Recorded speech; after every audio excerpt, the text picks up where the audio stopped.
Bom, gente, queria dar as boas-vindas para esse evento. Queria agradecer a Ana, que está aqui representando o Cubo, por ter topado prontamente para a gente realizar esses eventos, dando visibilidade para founders. Esse é o primeiro de três, gente, que a gente vai rodar esse ano. Esse evento, como vocês podem ter percebido, a gente deu protagonismo para founders mulheres, então a gente vai ter founders mulheres no palco. Agradeço os homens também que estão aqui, gente. Obrigada por comparecerem no evento. A gente vai iniciar agora passando rapidamente para a Ana, para ela falar do Cubo rapidinho uns recados. A Deb vai falar rapidamente da UOL e depois a gente já vai passar para o painel. Então, vou passar para você, Ana. Obrigada. Oi, pessoal, boa noite, tudo bem? Primeiro, obrigada, estão me ouvindo bem? Então, perfeito. Sim. Obrigada, Mari, pela organização e condução aqui. É um prazer co-construir, acho que, histórias, cases e toda a trajetória de empreendedor. Para todo empreendedor é sempre muito bom ouvir, aprender e entender esse caminho das pedras também. Mari, eu não sei, você consegue apresentar aquela Eu imagem te que a gente coloquei compartilhou? de co-host, eu te coloquei de co-host. Então, tu consegue. Perfeito. Não, perfeito. Então, vou compartilhando aqui. Mas também agradecer aqui a presença tanto da Fernanda quanto da Ingrid, também são dois cases que eu sou muito admiradora. Então, falei, cara, a gente vai fazer um evento ali de conteúdo para empreendedores, a gente tem que levar esses dois cases aqui para a gente poder ouvir e aprender com elas também, que tem duas trajetórias incríveis. E rapidamente, vou ver se eu consigo apresentar aqui para falar um pouco sobre o Cubo, então, mais para vocês entenderem nossa ativação dentro do ecossistema e possibilidades em conjunto aqui também. Tem algumas founders nossas aqui também já, mas mais para a gente falar um pouco rapidamente das possibilidades em conjunto. Deixa eu ver se eu consigo compartilhar aqui no Zoom.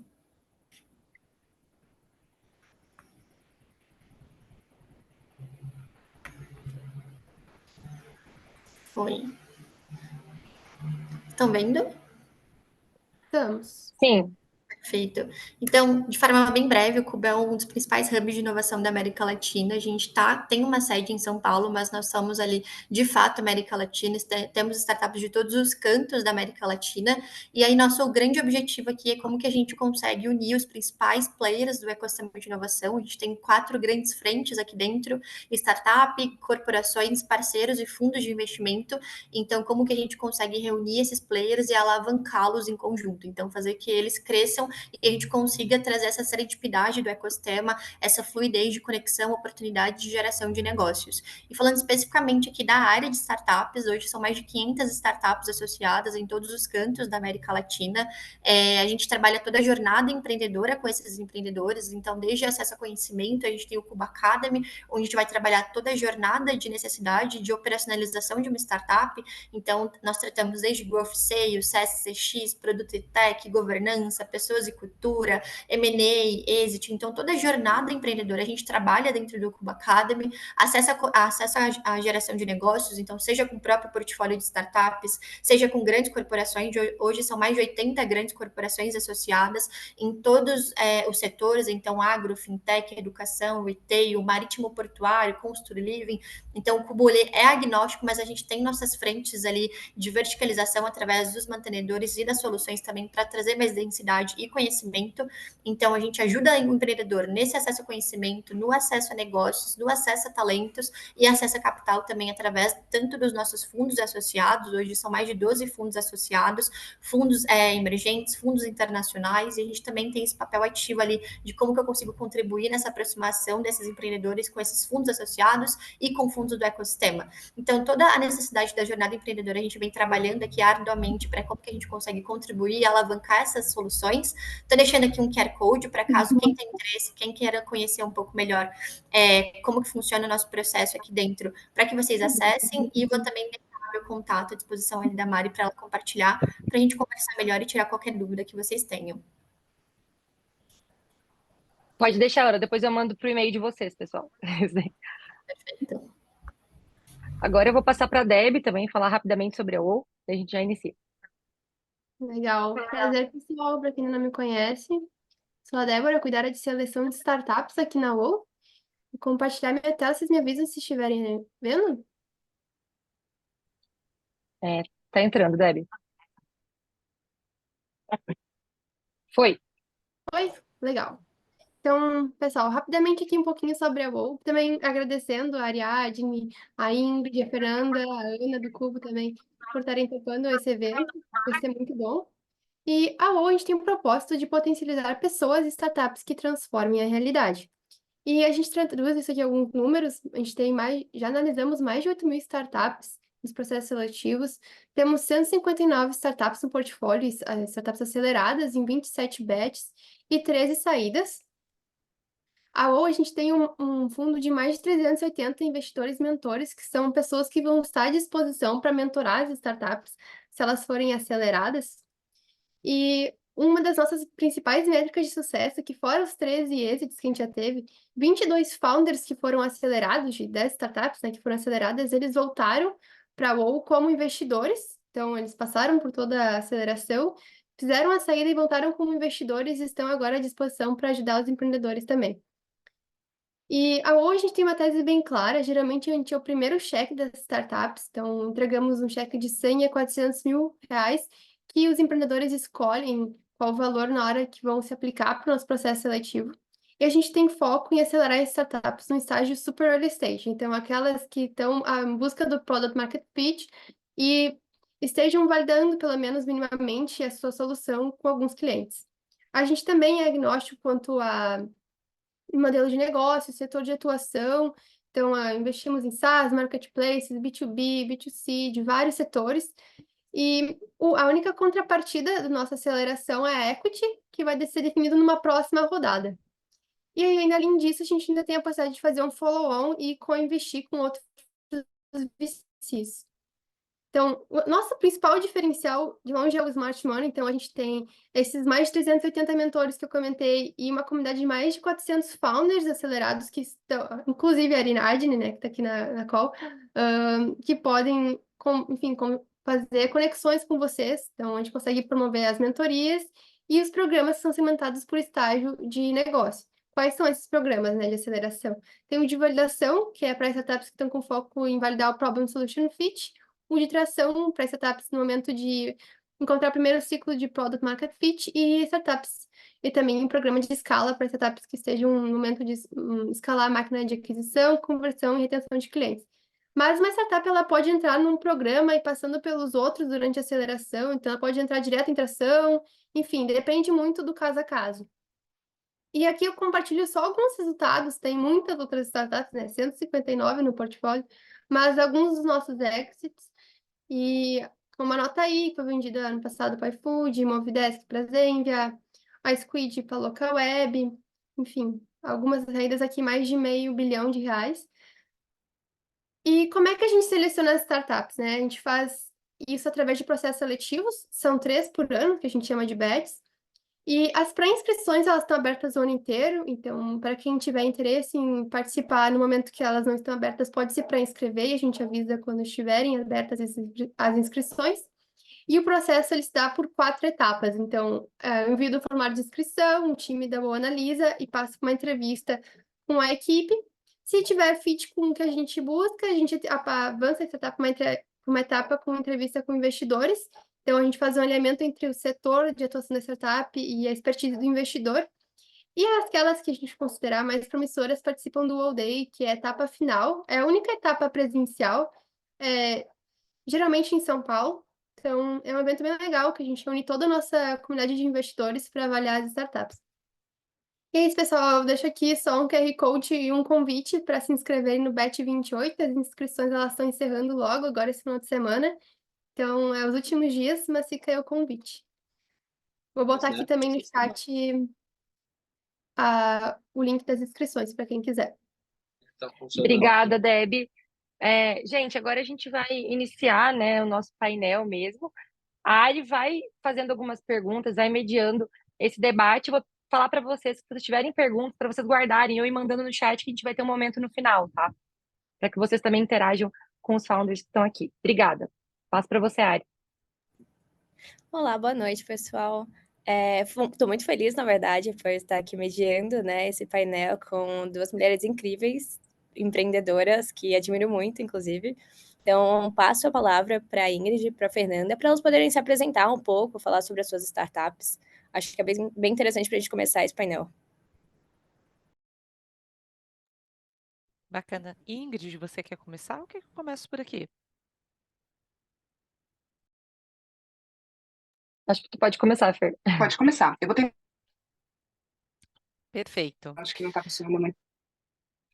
Pessoal, primeiro, boa noite. Agradeço o tempo, a disponibilidade de todos vocês em participar desse painel, para que a gente possa contar um pouco desde a ideia até o momento do exit. Então, eu sou Fernanda, sou CEO e fundadora da Medei. Hoje, a Medei é uma empresa do grupo LG, a empresa Lugar de Gente, uma das maiores HR techs do Brasil. E a gente está falando, né, de uma empresa que começou com o sistema de folha de pagamento. Para quem é do RH, eu brinco que é o DP das antigas, né? A folha de pagamento começou com o nome FPW. Eu falava, mas por que FPW? Folha para Windows, né? E aí a empresa lançou em 95, logo que o Windows começou, a versão 3.11, né? Eu sou das antigas, eu entrego a idade, né? Lá em 95, e eles começaram a desenvolver o sistema de folha, dadas as particularidades. O Brasil é muito complexo, tanto no regime tributário quanto na legislação trabalhista, e eles lançaram esse sistema de folha. Foi algo assim disruptivo para a época, porque ninguém tinha uma folha de pagamento de forma visual e principalmente estava instalada na máquina. E funcionou muito bem até 2013. O fundador, o Gustavo, junto com a Daniela, na época, entenderam, vamos mudar. A gente tem o sistema de folha direto nas máquinas, vamos colocar no sistema nuvem. E aí eles percorreram uma jornada e lançaram o sistema nuvem. E dali, então, eles começaram a olhar para o mercado para fazer algumas aquisições, fizeram algumas durante o tempo, e em 2023 eles adquiriram. Então, falando sobre a Medei começou comigo, né, Fernanda Medei, né, já dá a ideia do que eu sou. Sou advogada formada e especialista na área tributária. Eu trabalhava no escritório jurídico, não cuidava da área trabalhista, gente, não fazia ideia. Eu só tinha estudado para o exame da OAB, mas assim, não fazia ideia de como operacionalizar ali a área trabalhista, DP e tudo mais. Só fazia ideia de diferença de RH, de DP, para mim era tudo a mesma coisa, até o dia que eu fui demitida. E eu levei 120 dias para ser homologada. Guarda esse número, 120 dias. São 4 meses esperando para receber sacar o fundo de garantia, entender o que tinha me pago. Além disso, pagaram errado, tá? Porque aí eu tinha direito a uma multa, não pagaram minha multa, era uma discussão longa, dava para eu entrar com ação trabalhista contra a pessoa, contra a empresa, né? E era um escritório jurídico, gente. Então, na casa de ferreiro, espeto de pau, né? Pagaram tudo errado. E eu queria dar entrada no meu seguro-desemprego, porque eu fui desligada, né? Então, quando você é desligado, você quer, no mínimo, ali, ter o saque do FGTS, que é um dinheiro que vai te ajudar, e também usar ali o fundo da entrada do seguro-desemprego. E aí eu fui lá dar a entrada, faltavam 5 minutos para encerrar o atendimento do PAT. A pessoa falou: olha, você quase perdeu o direito a sacar a dar entrada no seu seguro-desemprego, só poderia ser pela via judicial. E dali eu comecei a pensar, gente, mas espera, isso é pessoal? Porque sacanagem, é um escritório jurídico, todo mundo me conhecia, era um escritório pequeno, mas com faturamento de empresa grande. É, não tá certo isso. E aí eu peguei de forma intuitiva o que a gente faz de validação no mercado, no empreendedorismo. Em 2011 não tinha isso, queridos. Não tinha. Empreender, aceleradora, nada disso existia. Eu sou da época que tudo era mato, né? E aí eu queria contar a minha história e passei a mão no telefone e comecei a ligar. Intuitivamente estava fazendo validação no mercado e comecei a contar minha história. E eu só queria entender se de fato era pessoal ou não. Todo mundo me atendeu muito bem. Empresas de pequeno, médio, grande porte, contabilidades, BPOs, né? Pessoas que processam ali folha de pagamento de forma terceirizada. E eu comecei a contar a história. porque eu estava vendo a minha visão como ex-funcionária, que tinha levado ali aquela jornada odiosa, né? Desculpa o termo, mas era uma jornada odiosa de falta de retorno, erros constantes, agendamento em sindicato, DRT, Delegacia Regional do Trabalho, né? Conhecido como Ministério do Trabalho. Fui e voltei várias vezes e não resolvi o meu problema, né? Então, isso traz até um prejuízo para a saúde mental. E todo mundo me atendeu muito bem e começou a me contar quais eram os gaps. Então, nessa validação, eu tinha uma boa receptividade, todo mundo me contava, e aí os 3 grandes gaps: ninguém quer falar com o ex-funcionário depois da demissão, o processo é burocrático e toma tempo, tá? Então, os 3 grandes itens. E aí eu comecei a estudar. Como boa advogada, a gente começa a buscar legislação, começa a buscar dados, e aí eu vi que naquele ano mais de 12 milhões de pessoas tinham sido demitidas. Então, isso não acontecia só comigo, acontecia com outras pessoas também, né? E fui descobrindo ali um calabouço de problemas. Dali, então, a Medei nasce em 2011, com esse intuito de desburocratizar o processo do DP-RH, otimizar o tempo e, principalmente, dar transparência e celeridade para o ex-funcionário. E ele ser acolhido, entender, ressignificar o momento da demissão e seguir em frente. Ex-funcionário que não tem esse momento ressignificado, ele fica com isso guardado, isso gera problemas de saúde mental, como eu falei agora há pouco. Ele começa a ser detrator da marca, ele vai entrar com ação trabalhista, isso é prejuízo na veia para a empresa, porque cada ação trabalhista, no mínimo, a empresa perde R$ 8.000 de custos ocultos, que a empresa não tem noção de onde está saindo esse custo, tá? Fora o que ela vai fazer de acordo, ou se seguir, ela vai ter que pagar, ou se ganhar, ela já teve um baita de prejuízo de tempo e dinheiro, né? E a Medei nasce com esse intuito de otimizar as relações. Então, o nosso primeiro cliente entrou em 2013, né? Eu comecei em 2012, 2011, fui para o B2B, Enterprise, não fazia ideia de ciclos de vendas. E um ponto muito importante: o primeiro cliente ele já entrou com uma volumetria de 800 demissões mês. Então, para a época que eu não tinha sistema, olha, eu fui lá, vendi no Gogó, falei, eu resolvo o seu problema para essa empresa.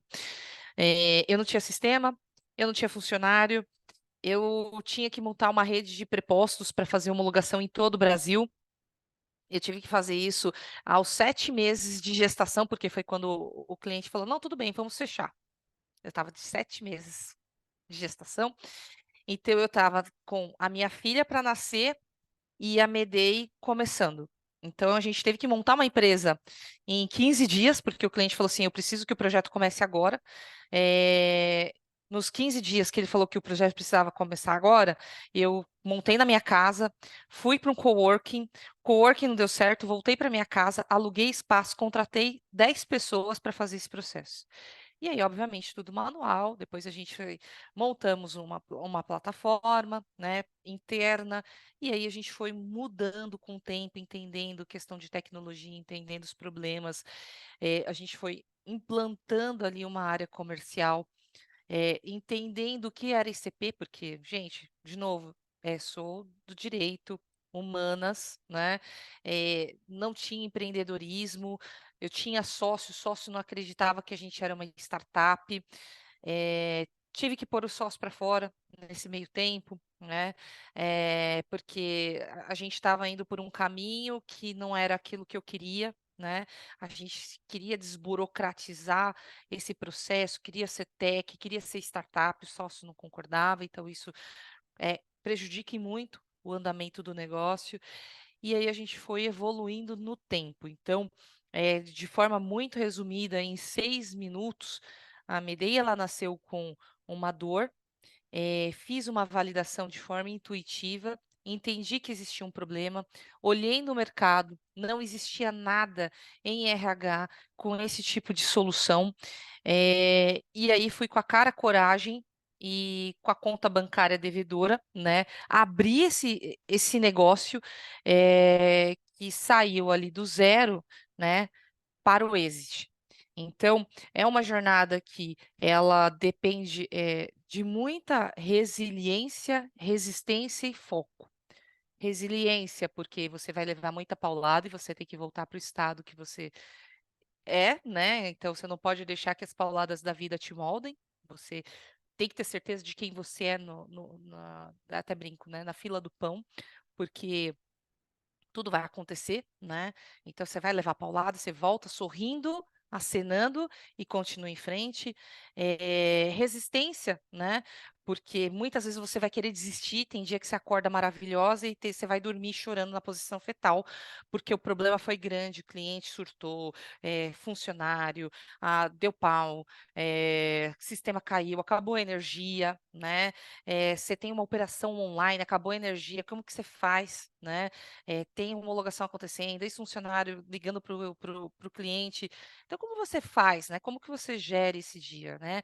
Então, você tem que ter muita resistência, né, tem que ter muita fibra, né? Porque no momento que o dia a dia vai te exigir muito, você precisa estar ali firme e forte. E foco, porque muitas vezes você vai ser seduzido por ideias do cliente. Ai, olha, desenvolve um puxadinho aqui. Aí o outro cliente, faz isso, faz aquilo. E aí, quando você vê, o produto não está resolvendo a dor de ninguém, tá? Então, o que é muito importante é que você esteja focado. E foco também em produto, saber o que o teu produto resolve. É um produto que tem que estar muito alinhado com o que o cliente espera. E aí, assim, não é só um cliente, né? Mas a validação de mercado, ela é tão importante você entender para onde você está indo, né? Foco, porque muita gente fala que o CEO, o fundador, né? Ele tem que vender. E é óbvio, tá? A gente tem que vender até dormindo, né? Eu sonho vendendo, né? Me dei. Mas o empreendedor, ou CEO, ou CTO, né? Que está trazendo gente, né? Para o negócio. Mas o fundador, ele precisa ter o foco e conhecer os números da sua empresa. Porque quando você bate lá na porta do investidor, o teu produto pode ser bom, mas se você não souber explicar, perdeu o investimento. Se você não souber dos números da sua startup, você não vai ter investimento e você não vai ter condição de sobrevivência, porque você vai ter uma visão equivocada, de fluxo de caixa. Eu já conversei com empreendedores que acreditavam que o dinheiro dele de fluxo de caixa era o cheque especial. Tá?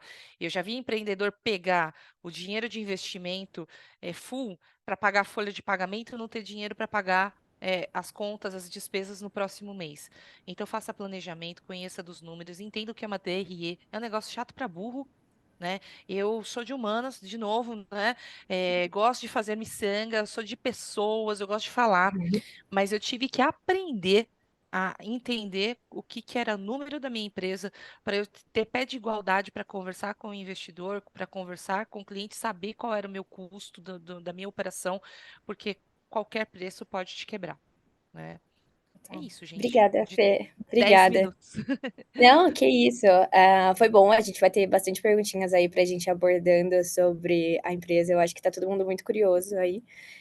Queria passar também a palavra para a Ingrid, para poder se apresentar rapidamente sobre o que a sua empresa faz, como que foi a questão do exit, e depois a gente parte para as perguntas que eu elaborei aqui.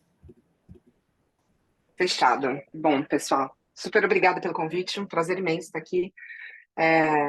Às vezes a gente não para pensar, né, de como foi a jornada, assim, a gente vai fazendo, as coisas vão acontecendo, e é legal sempre a gente criar essa narrativa, né, parar, respirar, ver as coisas que aconteceram, e conforme a gente vai contando essas histórias também, a gente promove que os outros empreendedores também parem para pensar e construir essa narrativa também. Bom, eu vim de mercado financeiro tradicional, trabalhei muitos anos em banco de investimento.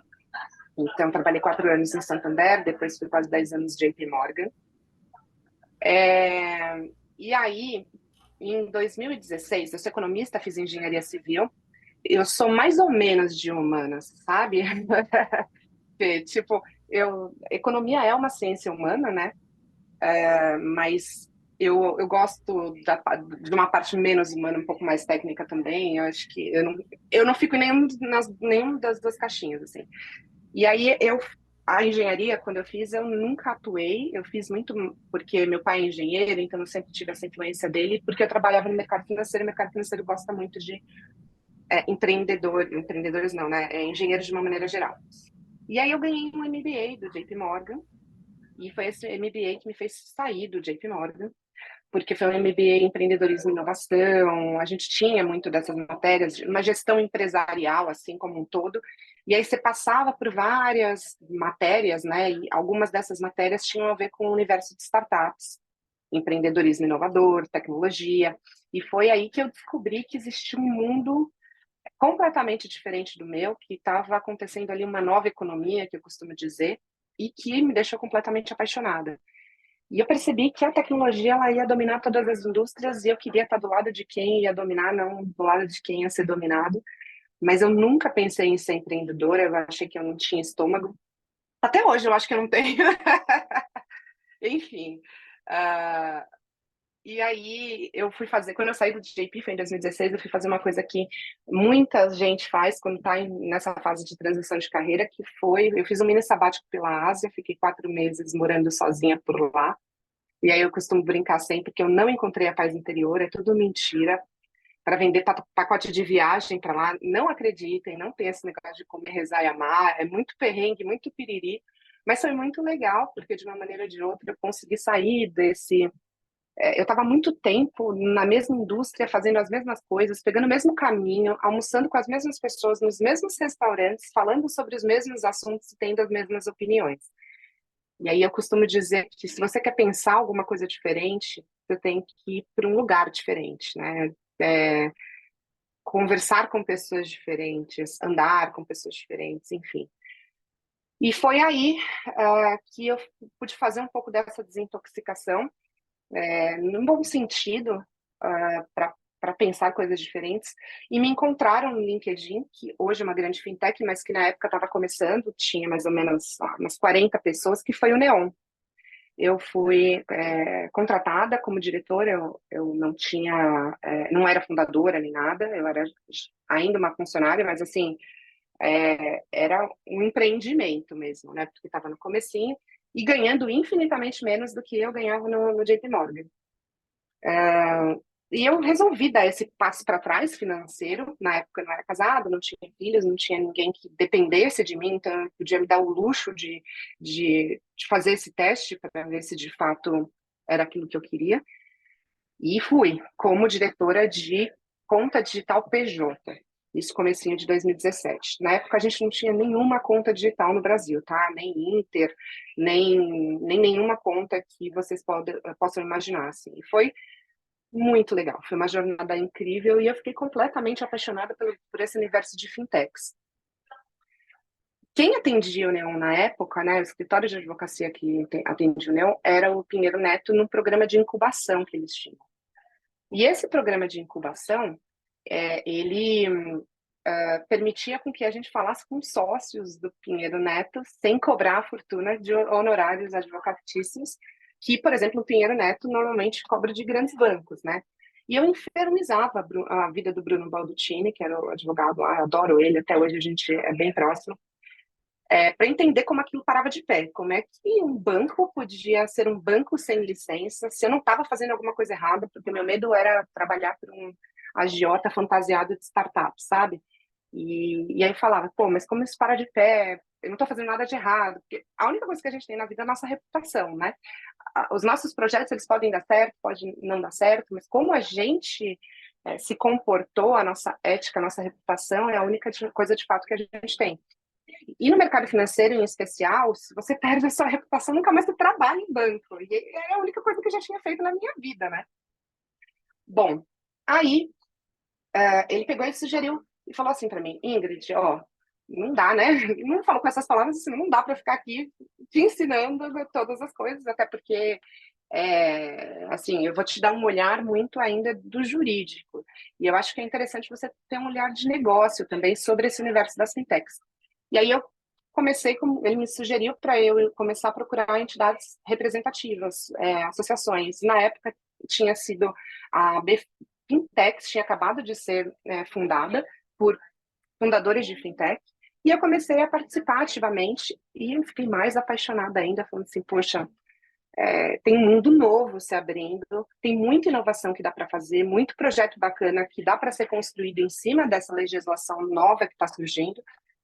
E E aí, assim, o projeto dentro do Neon deu muito certo, a gente saiu de 0 para 4.000 clientes, tudo na unha, assim, num beta bem sem vergonha que a gente tinha, zero marketing, era tudo no boca a boca, eu brinco que contrabandeavam o meu telefone, porque do nada eu recebi um monte de mensagem de gente desesperada para abrir uma conta PJ, e aí eu vi que aquilo de fato era uma dor muito grande, porque quando eu estava no JP, eu atendia pessoa jurídica, mas eram grandes corporações que são disputadas por grandes bancos. Eles não tinham esse problema de acesso a serviços financeiros. E aí, quando você vai para o varejo, você vê a vida como ela é, e vê a dificuldade dos empreendedores para abrir uma simples conta de banco, né, para receber. Não precisava nem fazer grandes operações financeiras. E aí, assim, o Neon, naquele momento, estava muito focado, como ele não tinha nem um ano ainda de vida, estava muito focado em PF. E eu acabava sofrendo muitos atrasos no projeto PJ por conta dessa priorização de PF. Então, aquilo começou a me deixar um pouco mais ansiosa. E eu aceitei uma proposta que foi para ir para a Foxbit, para ser diretora de blockchain. E tinha uma ideia também de criar uma conta digital para os clientes da Foxbit. Fiquei super pouco tempo lá, fiquei só alguns meses, porque nesse meio do caminho eu conheci o meu sócio, e é até interessante porque eu fiquei poucos meses, mas assim, parece que foram muitos. Eu acabei indo para a ONU para representar o Brasil em tecnologias emergentes, em cases de blockchain, de fato, foi uma experiência super bacana. E assim, tudo isso, toda essa parte, fora o meu trabalho, né, na Ecoleon, depois a Foxbit, todas essas iniciativas sempre foram sem nenhum tipo de remuneração. É um trabalho voluntário mesmo. Então, mesmo como diretora, depois que eu virei, né, diretora da BFintex, essa questão de ser delegada da ONU para blockchain, tudo isso sem nenhum pagamento, não pagavam minha passagem, sempre foi por mim, mas eu sempre também achei que valia a pena pela experiência, pelo conhecimento e pelas pessoas, né, que você acaba conhecendo, o networking que você faz, e um networking muito, muito bom, assim, principalmente de tecnologia deep tech. Bom, aí em 2018, eu estava na Foxbit, estava há pouco tempo lá, conheci o meu sócio, ele vinha com essa cabeça de fundar alguma coisa aqui no Brasil, estilo Brex, que já estava fazendo muito sucesso nos Estados Unidos.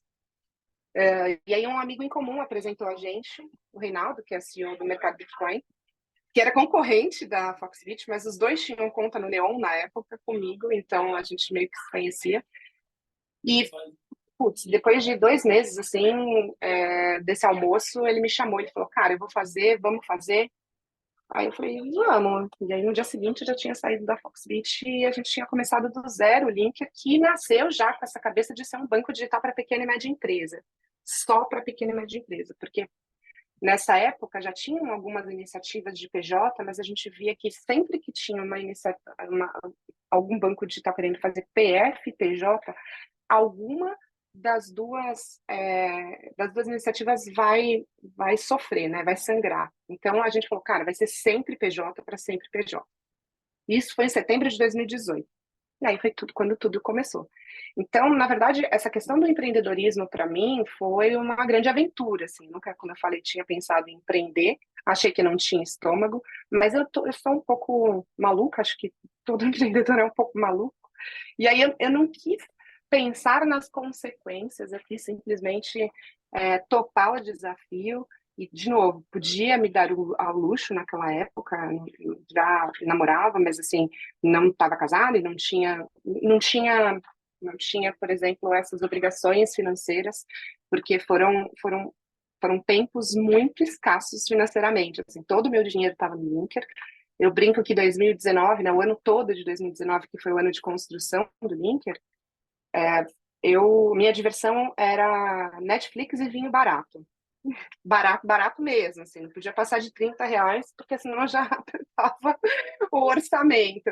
Então, assim, foi uma dedicação muito grande, você tem que abrir mão de muita coisa, né? Então, eu abri mão, por exemplo, de aniversário de amigos, de sair para jantar fora, de me divertir, de sair para, enfim, para fazer coisas. A mesma coisa com relação poxa, academia, praticar esporte, tipo, tinha sempre ser tudo muito ali restrito, porque eu estava investindo numa coisa que eu achava que de fato ia ia me remunerar muito mais do que aquilo que eu estava investindo.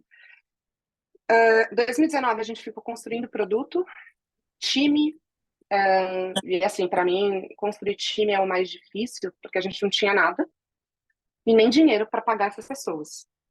E elas tinham que acreditar que você, de fato, era uma pessoa decente, e que você estava vendo alguma coisa que ninguém estava vendo e que ia dar certo. Tem que acreditar em você, tem que vender seu sonho. É nisso que essas pessoas vêm, principalmente as primeiras, né? E elas vieram, inclusive elas ainda estão no link, grande parte delas, assim, acho que 90% das pessoas que a gente trouxe nesse primeiro momento ainda estão no link.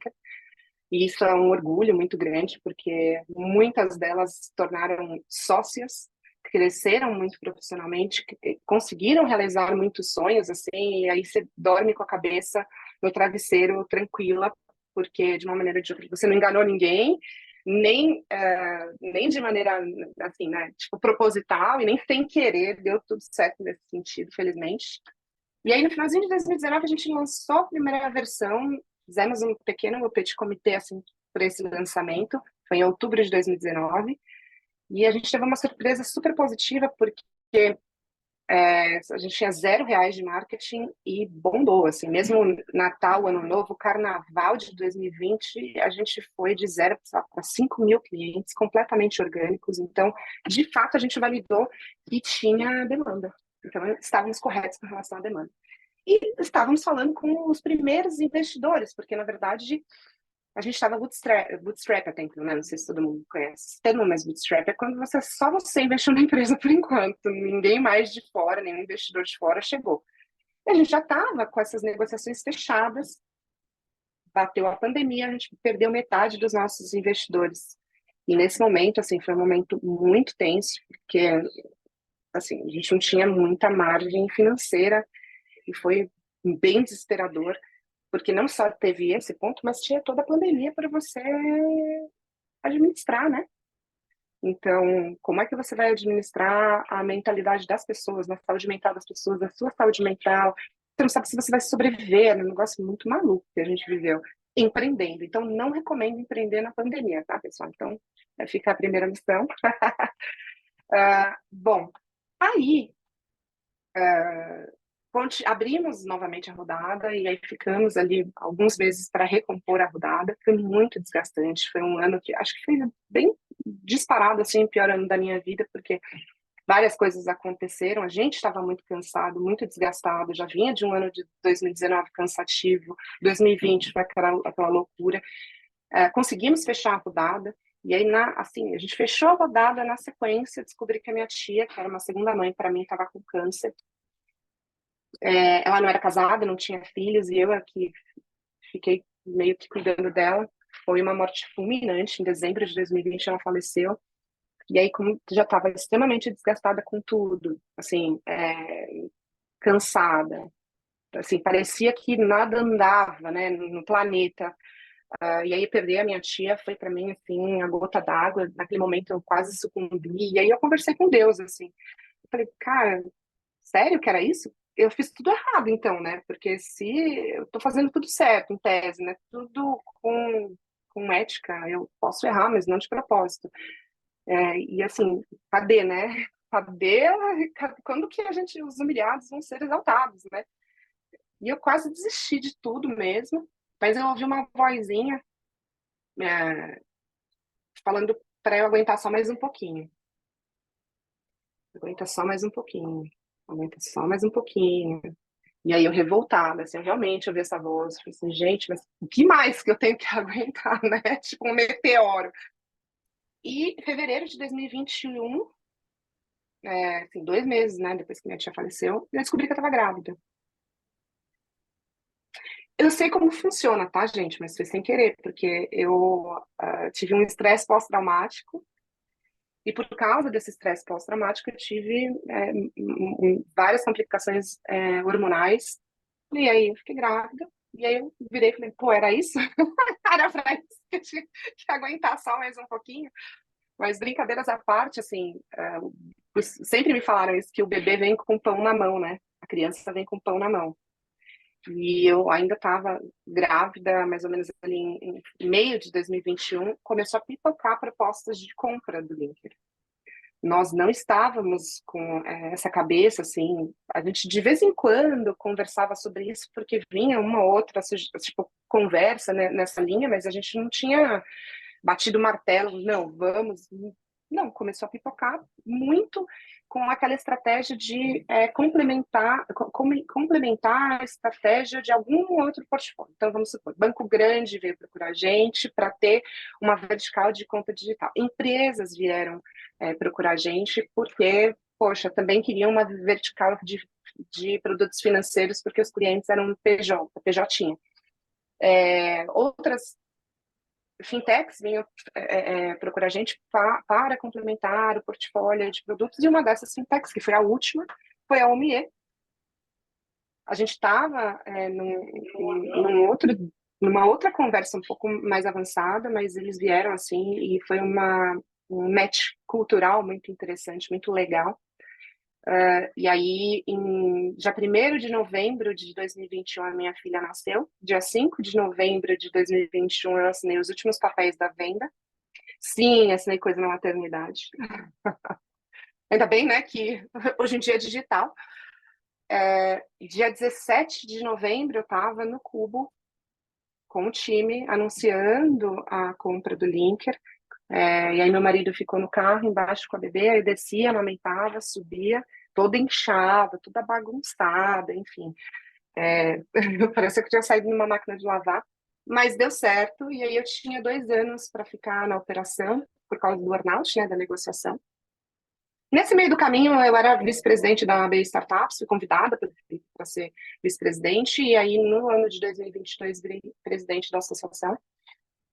E aí agora faz uma semana que o burnout acabou, pedi demissão, estou desempregada. Só a mais nova desempregada desse meu Brasil. Mas, claro, né, gente? Brincadeira, óbvio. Mas, assim, acabou o burnout no final do ano passado. A gente já ficou uns meses também fazendo essa transição para ser bem tranquilo. Mas eu já tenho ainda vontade de empreender, ainda tenho vontade de empreender e tal, continuar um pouco nessa jornada, porque eu não sei porque a gente fica meio viciado, assim. E é um pouco dessa história. Sensacional, Não é muito. linear, tá? As histórias não são lineares. Porque quando a gente conta, parece que tipo foi, né? Não, é assim, eu costumo dizer que a vida da gente é um miojo nojento.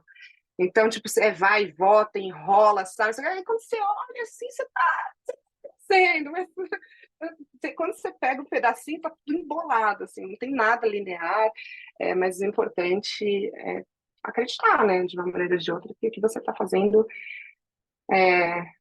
faz sentido para você, faz sentido para os clientes, de preferência, né, e faz sentido de uma maneira geral. E eu, sim, eu ainda tenho vontade de fazer fintech, eu não sei fazer outra coisa, então eu não vou te tentar outro contratar, ramo, Ingrid. porque Eu vou te contratar, Ingrid. E eu queria Olha, só compartilhar fazer outra a coisa. tela. Eu só quero compartilhar a tela, que eu quero mostrar um negócio bem bacana. É muito rápido. Acho que todo mundo está vendo minha tela. Ingrid, você me enviou essa mensagem no LinkedIn em 20 de abril de 2017. Fernanda, super obrigada por me aceitar na sua rede. Sou Head de Relações Corporativas do Banco Neon. Não sei se você já ouviu falar. Eu lembro dessa prospecção e eu lembro da reunião com o time comercial. A prospecção, ela era Na tailor-made, tá? mão! Não é. Na mão! Mas olha só, eu tenho a sua mensagem aqui, né? Foi a nossa Aham. primeira conversa, né? E falei, cara, um banco digital, que máximo, tal.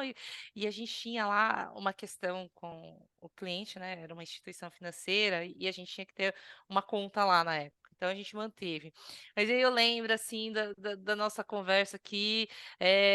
Aí eu adicionei, né? Enviarei um e-mail com os meus contatos a você dentro de instantes. E a gente conversou por e-mail no Banco Neon. Então, É. quando estava com 40 pessoas, a gente estava conversando. Então, prova real, né, de quando Real, tudo gente, aconteceu. trabalhadora desse meu Brasil. Sensacional. Olha, você viu Meu, realmente, ela acompanhou sua trajetória. Exatamente. Falei para ela, mandei um é. WhatsApp, mandei um WhatsApp falando, olha, eu sou super sua fã, né? Porque desde o início, desde 2017 eu acompanho a Ingrid, né? Então, bem bacana. Quer ela queira ou não, né? Não foi É, muito voluntário, não. Agora, sabe o que é é, interessante? Sabe por que que eu entrei em contato com você e entrei em contato com outras empreendedoras? Porque eu lembro que, na época, a gente olhava a base de clientes do Neon e isso refletia em outros bancos digitais e a gente tinha uma disparidade muito grande de clientes homens e clientes mulheres. E aí, da minha cabeça, eu comecei a, pensar, falei assim, não, na conta PJ, eu quero que essa realidade seja um pouco diferente. Então, ativamente, eu ia atrás de empreendedoras para que a gente tivesse mais mulheres utilizando a inovação do serviço financeiro, sabe? Porque senão esse conhecimento ele fica, né, só ali num pedaço da humanidade, entendeu? Da sociedade. Então, foi muito por isso, porque esse post da Ana Fontes tinham várias mulheres empreendedoras. E aí eu caçava mesmo essas informações no ecossistema para ir atrás e falar, cara, a gente está tentando. Eu não lembro se eu falei, eu acho que com certeza eu falei, mas eu não sei se eu escrevi isso, porque na época eu ia Ana atrás Fontes foi. de mulheres empreendedoras, tipo, para ter na base mais mulheres usando contas digitais e fintechs. Gente, mas sensacional. Nossa, muito bom ouvir a história de vocês. E assim, a grande pergunta, olhando para trás, vocês fariam algo diferente em relação ao Exit? E que conselhos vocês dariam, né, para empreendedoras como eu, por exemplo, que possam se aproximar dessa fase, né, logo mais? Mas vocês têm algum conselho? Vocês fariam algo diferente, né, olhando assim para o momento da startup de vocês? Uma coisa que me ajudou muito, principalmente porque eu era COO, cuidava de toda a parte de compliance operacional, regulatório, jurídico, tudo que todo mundo não quer olhar, é, eu acabava responsável, né? Fiquei responsável. E eu, até pelo fato de eu ter trabalhado numa instituição financeira como o JP Morgan, que o compliance era muito pesado, aprendi muito sobre compliance. E eu acho que, assim, tem que deixar tudo redondo desde o começo. No começo fica mais fácil você deixar redondo, porque você nunca sabe quando pode acontecer uma conversa de um M&A. Nunca sabe. No caso do LinkedIn, inclusive, foi super rápido. Foram 3 anos. É um outlier completo, tá, gente? Mas se a gente não tivesse preparado minimamente nessas questões de políticas de compliance, eu sou um banco digital. Eu não tenho como, assim, ninguém nunca vai ser perfeito, mas tem que estar minimamente redondinho. Você tem que mostrar para um potencial comprador que você é preocupado com aquilo. Que as políticas de compliance podem não estar em conformidade, por exemplo, com as políticas de compliance deles, porque têm visões diferentes e são mercados diferentes, produtos diferentes, mas que, de uma maneira ou de outra, você é preocupado com isso. E aí eu estou falando de política de compliance, mas, poxa, política de onboarding de cliente, política de onboarding de colaborador, política de onboarding de parceiros e fornecedores. A gente tinha tudo isso. A gente tinha, por exemplo, treinamento de compliance para todo ser humano que pisava no Linker. Então, porque é um banco digital. Então, você precisa deixar todo mundo com as informações corretas, mesmo que, sei lá, aconteça alguma coisa, você fez o seu papel, que era fornecer a informação. E mostrar isso para um mês, assim, foi muito, muito bacana, porque mostrou que a gente se preocupava com isso e deu muito menos trabalho um due diligence de um M&A. Então, recomendo fortemente esse tipo de coisa, deixar as coisas máximo redondinhas. Tudo bem, a gente sabe que startup não é burocratizar, gente. Mas, de novo, quando você começa logo do comecinho, a sua vida vai ficar muito mais fácil e todo mundo vai ficar feliz. E isso, inclusive, pode reverberar positivamente no seu valuation, tá? Legal, muito Então, boa. você Boa. consegue negociar melhor quando você está redondinho. Na Medei Show. E você, foi Fê? igual.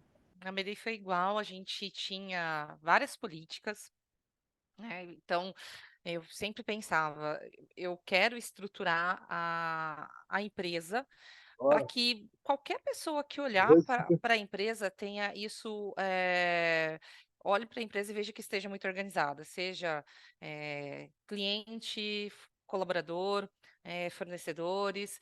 E eu não estava numa jornada de M&A. Eu estava buscando investimento. Até encontrei com a Ingrid logo depois que ela anunciou, a gente foi num evento do Bossa, né? O Bossa Summit em 2022. Eu estava procurando investimento, né, minha cabeça estava outra, né? O que eu faria diferente na jornada, eu teria feito uma preparação melhor de profissional, tá? Eu vim do mundo jurídico, entrei naquele momento ali do processo, né, de startup, então tive problemas com sócio no início, isso atrapalha muito a sua vida.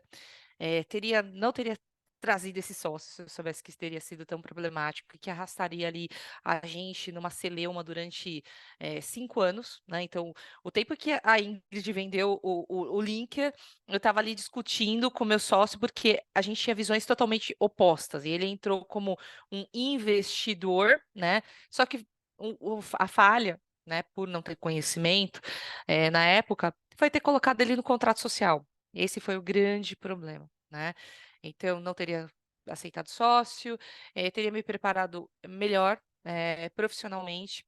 E aí, quando eu fui entender de números, de dados, né, eu fui investida pelo Boss, então em 2018 eu comecei ali uma jornada de transformação profissional e transformação como pessoa. Eu tinha que ter um comportamento muito diferente do que eu tinha, né? Pensando em como conversar com investidores. Não é fácil você ouvir não, né? E eu saía muito brava quando eu ouvia não. Hoje eu vejo que esses nãos me moldaram. Esses nãos não me atrapalharam no meu momento de liquidez, né? Porque se você não está diluído, o teu valor de recebimento, né, é muito maior. Quando você está muito diluído, né, você tem uma participação societária ali abaixo dos seus 60%, você e tem o earnout, né? Você vai ter que comprar essa participação dessas pessoas, né, dependendo de como que for a negociação do M&A, para que você receba o valor. Então, é uma transação bem complexa.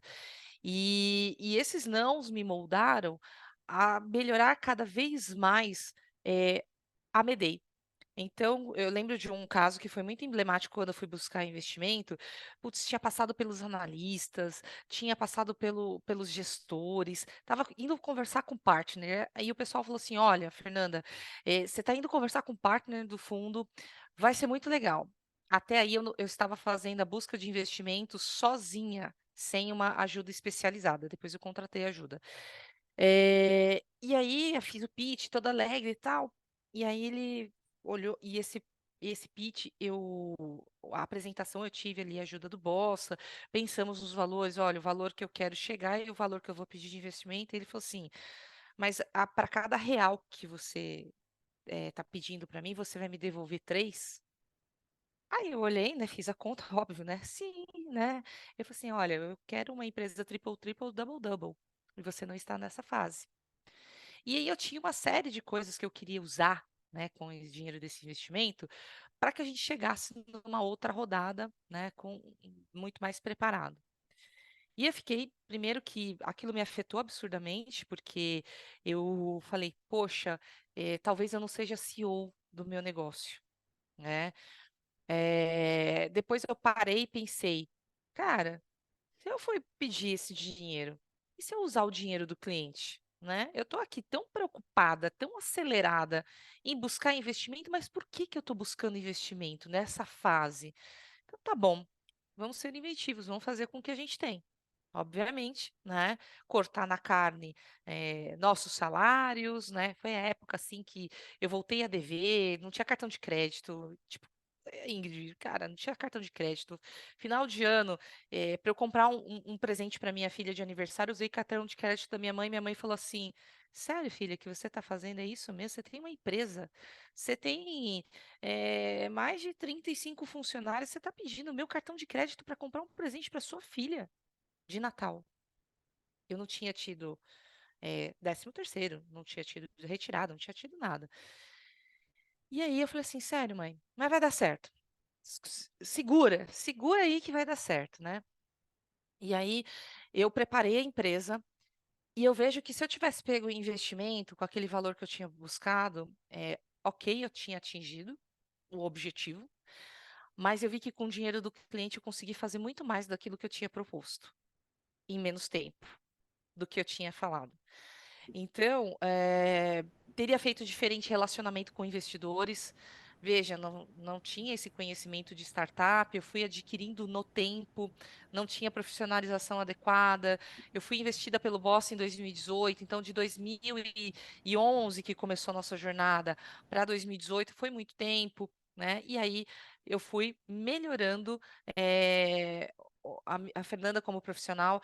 Eu teria falado com mais investidores, feito relacionamento sem antes buscar investimento. É uma diferença gritante, gente. Se relacione com os investidores sem buscar investimento. Comece a fazer divulgação dos seus números, aquilo que você fez. Olha, nesse bimestre ou nesse tri, minha startup fez isso, isso, isso, a gente conseguiu adquirir tantos logos, aumentamos o faturamento em tal, o nosso EBITDA tá bacana, estou profissionalizando, sabe? Começa a contar essa história, porque no momento que você for buscar investimento, você vai ser conhecida pelo investidor, tá? Isso eu fui aprender com o tempo. E aí, quando eu busquei uma empresa de investimento profissional para fazer valuation, para ter certeza, porque eu queria muito buscar investimento e eu queria ir para uma rodada mega, né? Eu tinha tido uma rodada pré-seed lá no Boss, né? E depois disso eu não tive outra, né?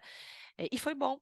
Isso foi bom, gente. Foi muito bom, porque eu paguei pro boss assim e foi maravilhoso, né? De E êxito. já foi para o exit, então. Exato, já fui pro Sensacional. exit, né? E eu queria uma rodada grande, né? Eram milhões, né?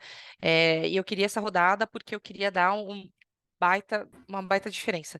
E aí fui, o fundador, né, da empresa de investimento falou assim, mas por que você não pensa em M&A? Não, não quero, eu não queria de forma alguma. Comecei a fazer as rodadas com os fundos, o negócio demorou mais. Vamos falar com o CVC. Vamos falar com as empresas de folha de pagamento que tem no Brasil. E aí, todas elas, depois que foi enviado o memo, todas elas queriam falar. Todas, conversei com, vamos supor, 80% das empresas, todas queriam adquirir a Medei, né? E aí eu tinha opção de escolha. No Exit, não é só o dinheiro que vai valer, tá? A Ingrid já encerrou o período de earnout dos 2 anos. Eu estou com 1 ano e 3 meses de earnout, né? Então eu fico na companhia até o final de 2025, né? Para entregar os resultados. Cara, tem um negócio chamado integração. Vai ter muita questão e você tem que ter um relacionamento muito bom com quem te comprou. Você não pode ter ego. Isso é um ponto muito importante, porque você vai deixar de ser o dono da sua empresa, tomar decisões sozinhas, e a outra pessoa vai tomar a decisão. Ela vai compartilhar com você, porque está ali para bater o resultado contratado. Mas no fim do dia, né, o relacionamento, os valores são essenciais. Não faça M&A somente pela questão de dinheiro ou pela questão, eu quero me livrar dessa startup, putz, cheguei no prazo, eu vou vender para qualquer pessoa. Porque se você tem earnout, meu amigo, minha amiga, você tem aquele período que você vai ter integração, que você vai ter que ter um esforço maior, resiliência, lembra? Foco, resiliência e resistência.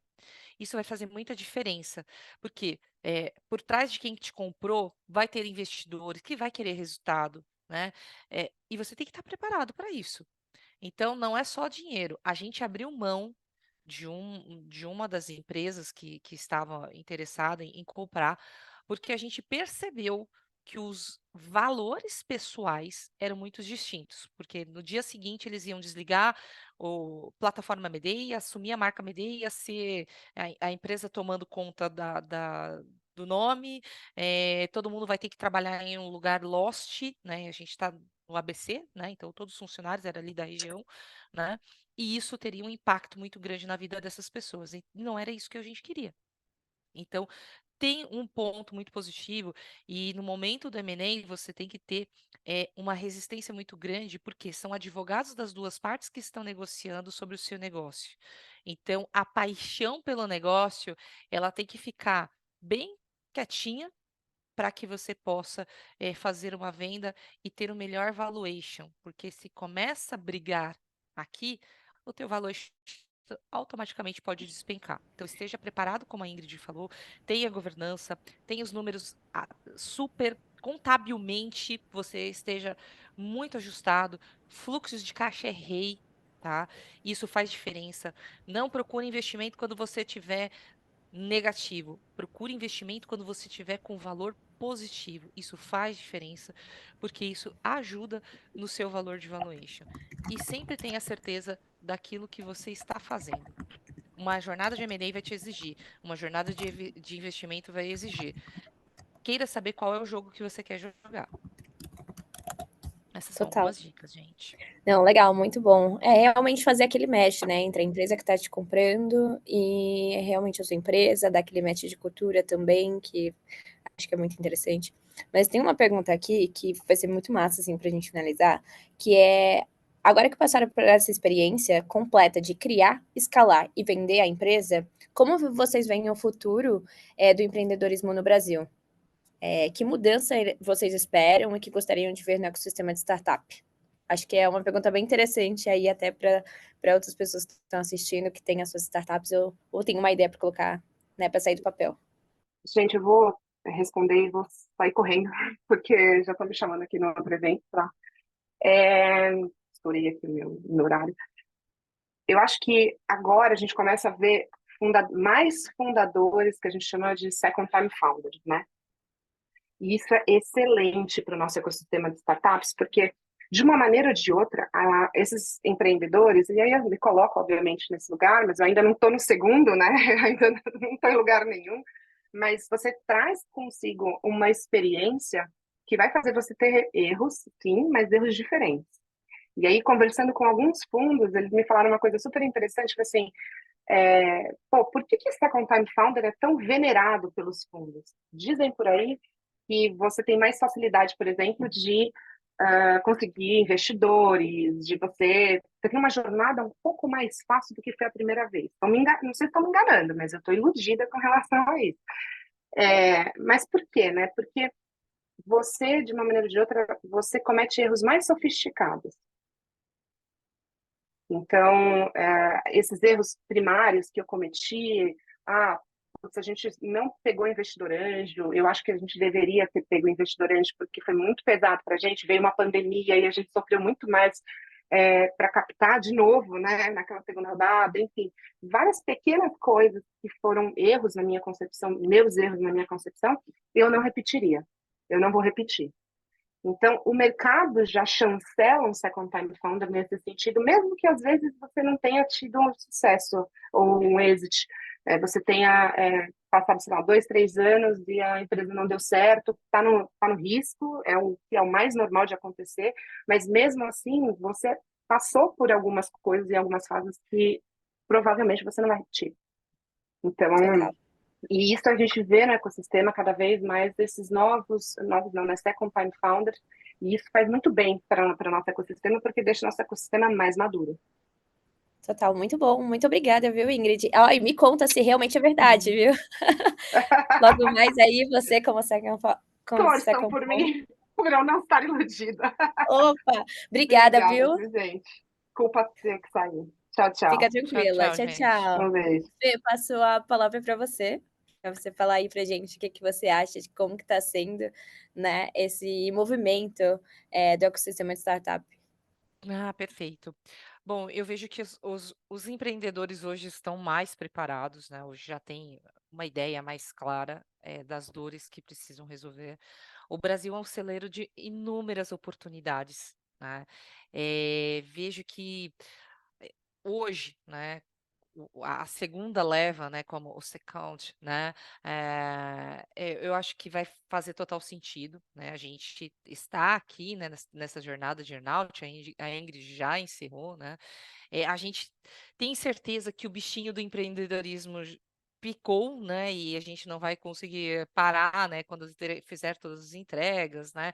Tem também a questão de a LG falar: olha, quero que vocês fiquem como diretores aqui, ok, a gente vai pensar dentro do negócio, né.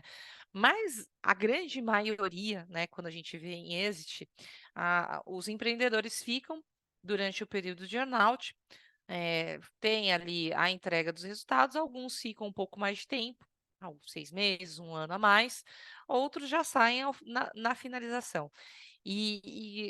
Exatamente por você já saber onde você errou, né, fiz aqui a minha listinha, né, de erros que eu fiz, você já sabe e vai muito mais preparada, você é muito mais objetiva com o que você quer, e você sabe onde você vai atuar, né, então isso vai te cortar tempo, né, diferente da primeira jornada, que você ainda não conhecia muito bem, a segunda é muito diferente, tá aí o Thales, né, que era EasyTax, foi para Singu, né, abriu a G4, né, é um empreendedor serial, né, se ele quisesse lá quando teve o primeiro exit, né, e tornou-se o primeiro unicórnio, né, no Brasil, ele podia estar com a vida tranquila, né, mas era jovem e tinha ali o bichinho mordido. Então depende muito do que cada empreendedor quer, né, o que você tem de disponibilidade, de tempo,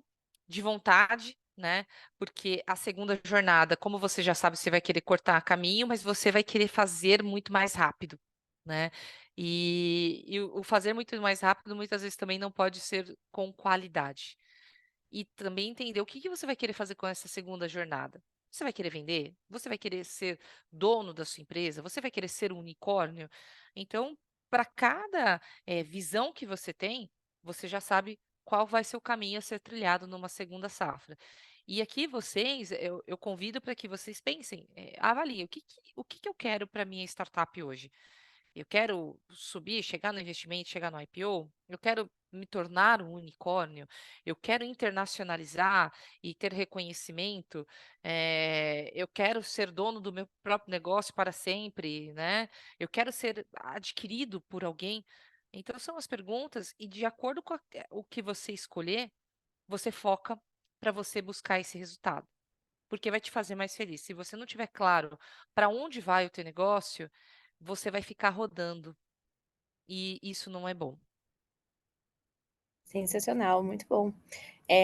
Gostei bastante. Ai, o papo com vocês é incrível, assim, é uma inspiração gigantesca, porque eu estou nesse momento, né, empreendendo, então ver como vocês saíram, né, tomaram essa jornada foi muito boa, acredito que de altos e baixos, né, porque é uma montanha-russa, mas no final, assim, a gente vê realmente o sucesso.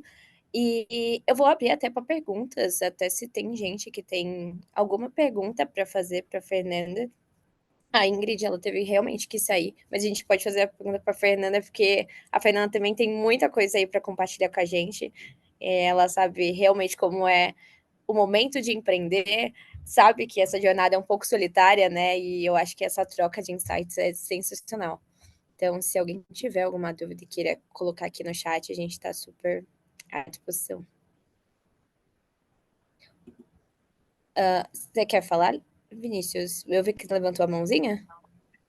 Oi, posso fazer a pergunta por aqui? Claro.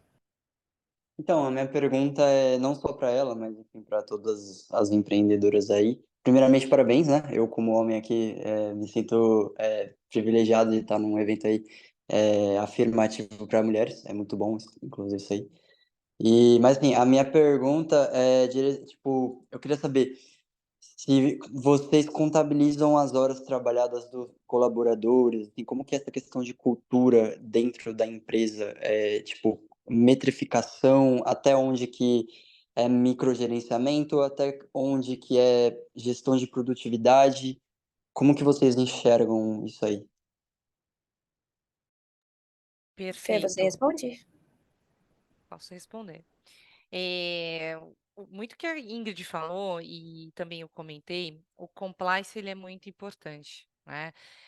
Principalmente na questão, fazemos registro de jornada, sim, se você é CLT é importante, se eu tenho PJ dentro da operação, eu tenho que ter claro que ele não trabalha dedicado somente para Medei, né? Ele trabalha para outras pessoas e tá tudo bem se ele trabalhar para outras pessoas, porque esse é o conceito do PJ que eu estou contratando, né? Eu quero resultado. Então, se ele me trouxer o resultado, ele pode trabalhar para 10 pessoas. Isso é um ponto, né? Mas quando a gente fala de CLT, é importante porque aí eu falo um pouco de DP, né? Eu sou meio DP raiz hoje. A legislação trabalhista ela não te isenta de ponto, ela te obriga a você ter o ponto, né? Então, isso é um ponto número um. Com relação à cultura, no D0, você tem que ter claro o que você espera de cultura dentro da empresa, porque é isso que vai nortear as pessoas ficarem ou as pessoas saírem. Eu estou no evento de RH hoje, e muito se fala sobre isso, né? Como a gente ter a melhor cultura, como cuidar da saúde mental, como fazer transformação digital, então são alguns temas. Mas a cultura, ela tem que estar no D0 na cabeça do founder, né? E ela precisa ser replicada para os demais. O RH, ele tem que ser o guardião ali da cultura, porque é um agente neutro, né? Então, é essencial de que isso esteja muito claro, porque é isso que vai nortear para onde você vai. Tá? Se você não tem isso, deixa as coisas irem no ritmo, depois a gente vê, quando você tiver com uma empresa que tenha 10, 20, 30 pessoas, né, que já começa a ficar mais complexo você tentar montar essas questões e você vai estar totalmente imerso em outras atividades, você tem um problema. Então, que escreva de forma simples, né, mas tenha muito claro que repasse para o RH, ele vai ser o guardião e você também tem que estar ali comprado junto com o RH para que tudo funcione. Total. As pessoas, elas acabam seguindo o caminho, espelhando muito a questão dos sócios, né? Então, é a gente que mostra realmente qual é a cultura e as pessoas vão seguir. Acho que é isso, é a minha contribuição aqui. Eu vou passar para a próxima pergunta, até para a gente conseguir fechar aqui, todo mundo sair com as suas respostas. A última pergunta é: teria alguma dica para conseguir sócios barra parceiros para avançar as vendas de uma startup? Olha, eu primeiro recomendaria entender bem, né, modelo escalável, né, Receita Previsível é um livro que fala bastante sobre isso, né, acho que é bem importante, Prospecção Fanática, são livros que o founder ele precisa ter ideia, né, para que ele possa montar ali uma estrutura de vendas, tá? Sócios, você vai conhecer pela jornada. Então, muitas vezes aquela pessoa que você conhece ali na universidade, ou você está frequentando um programa, e você conhece uma pessoa, primeiro tem que ter um excelente relacionamento contigo, né? E segundo, a pessoa precisa, não, num primeiro estágio, ser aquela pessoa outbound mesmo, né? Então, um sócio que pegue a mão no telefone e ligue. Não, eu vou fazer prospecção usando ferramentas. Gente, isso é ótimo, mas num outro estágio de maturidade. Os primeiros clientes você liga, né? A gente fez isso, a gente caçou na unha os primeiros clientes. Depois você vai criando autoridade, os clientes indicam, né? A gente brinca que a gente tem os Medei Lovers dentro da Medei, né? Que faz toda a diferença no dia a dia. E principalmente, né? O sócio, você pode trazer de uma empresa que esteja indo muito bem, às vezes a pessoa ela quer, né, da área de vendas, ela quer sair, assumir um novo desafio, porque ela chegou, estava tudo muito implantado, ela fez alguns ajustes e agora não faz mais sentido, eu vou para outra. E às vezes a pessoa ela quer montar algo do zero.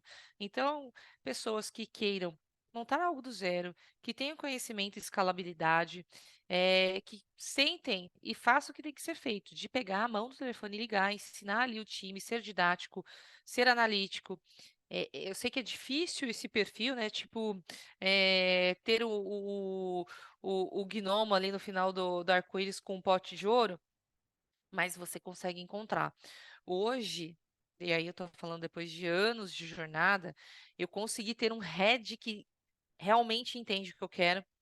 E, putz, foi assim, algo muito diferente de tudo aquilo que eu já vi de time, de head, de parceiro, de sócio, porque quando a pessoa ela tem ali um objetivo muito claro e ela quer ter um legado, né? Ela não quer fazer só pela questão do dinheiro, mas ela quer ter ali, putz, fiz algo, montei, estruturei e chegamos no valor X lá de faturamento, saímos de clientes tal e fomos para o clientes número tal, que nem a Ingrid saiu de 0 a 5 mil em 3 meses, né?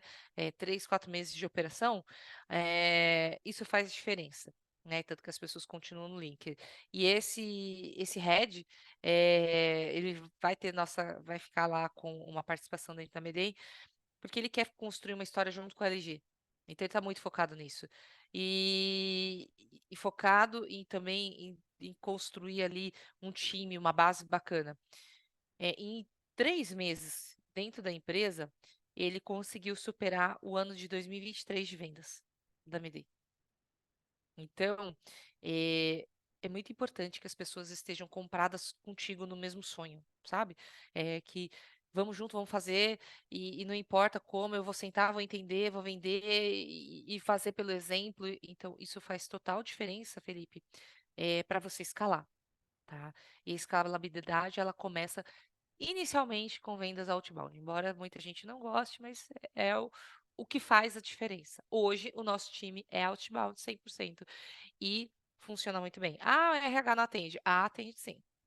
Atende, consegue, você fala, marca reunião, apresenta produto, fecha contrato, implanta e tá todo mundo muito feliz. Então, pense nessas possibilidades. Sensacional. Tem mais alguma pergunta, gente? Eu vi aqui que bastante gente elogiando, literalmente, foi sensacional aqui, muitas dicas boas. Eu não vi mais nenhuma pergunta. Mari, você quer? Quero. Não, gente, na verdade, já que vocês não têm mais perguntas, né? Ou ficaram tímidos ou não tem mesmo, mas se tiverem, depois vocês mandem pra gente, que a gente manda para elas ou adiciona no LinkedIn. Mas, assim, queria encaminhar agora aqui para o final desse evento. Como eu comentei, esse daqui é o primeiro de 3 que a gente vai fazer ao longo desse ano, junto com o Cubo, dando protagonismo para founders. E outra coisa, a gente vai deixar gravado, vai subir amanhã no YouTube da UOL, eu vou mandar para vocês no e-mail também, mas quem não se inscreveu formalmente e entrou de última hora, só entrar no YouTube depois e ver. Vou encaminhar para vocês também um formulário de NPS que eu peço que vocês, por favor, preencham para que a gente consiga melhorar no próximo evento. E aí quero passar para a Ana, que também que abriu a câmera, para ver se ela quer dar algum recadinho final.